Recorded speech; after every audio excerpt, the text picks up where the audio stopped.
নমস্কার সম্মানীয় দর্শক মন্ডলী, সমস্ত শিক্ষক বন্ধু এবং শিক্ষাকর্মীবৃন্দ।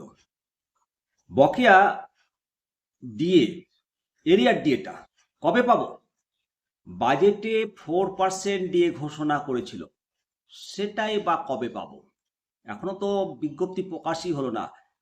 এপ্রিল থেকে পাবো না? অবশ্যই পাবো, অবশ্যই। সমস্ত ডিএ সরকারকে দিতেই হবে। সুপ্রিম কোর্ট আইনি অধিকার বলে ডিএকে স্বীকৃতি দিয়েছে। এই আইনি অধিকার কেউ কেড়ে নিতে পারবে না, রাজ্য সরকারও পারবে না।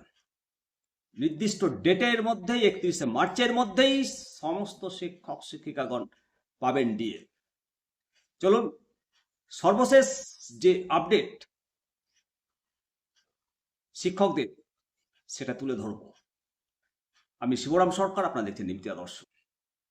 নবান্নের অর্থ দপ্তর গত 13ই মার্চ 2026 তিনটে মেমোরান্ডাম জারি করেছিল। 996, 997, 998 এফ ব্যাকেট দিয়ে P2।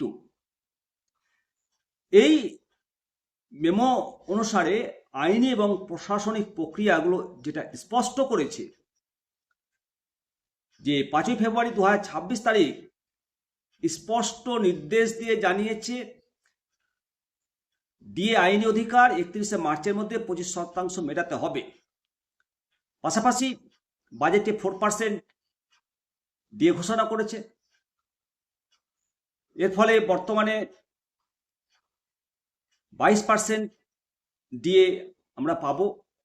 এই পরিস্থিতিতে স্কুল শিক্ষা দপ্তরের ফাইল নবান্নে পৌঁছালে বকেয়া ডিএ প্রদানের যেটা মূল কাজ, বেসিক কাজ, সেটা চট করে সম্পূর্ণ হবে, এমনটাই ধারণা করা যাচ্ছে। পাশাপাশি বিকাশ ভবনের এক কর্মীর কথায় উনি সংবাদ মাধ্যমকে জানিয়েছে বলেই জানা যাচ্ছে যে গত 13ই মার্চ নবান্নের অর্থ দপ্তর থেকে যে নির্দেশিকাটা জারি করা হয়েছিল, সেই নির্দেশিকা আসার পর স্কুল শিক্ষা দপ্তর সেই অনুযায়ী ফাইল তৈরি করে নবান্নে পাঠানোর কাজটা শুরু করেছে।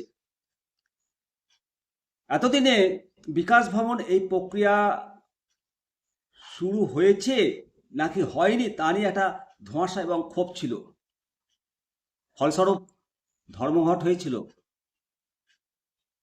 রাস্তায় নেমেছিল শিক্ষকরা, বিদ্যালয়ের সমস্ত কাজ বন্ধ হয়েছিল। তার প্রভাবটাও পড়েছে এবং ফল আমরা পাচ্ছি।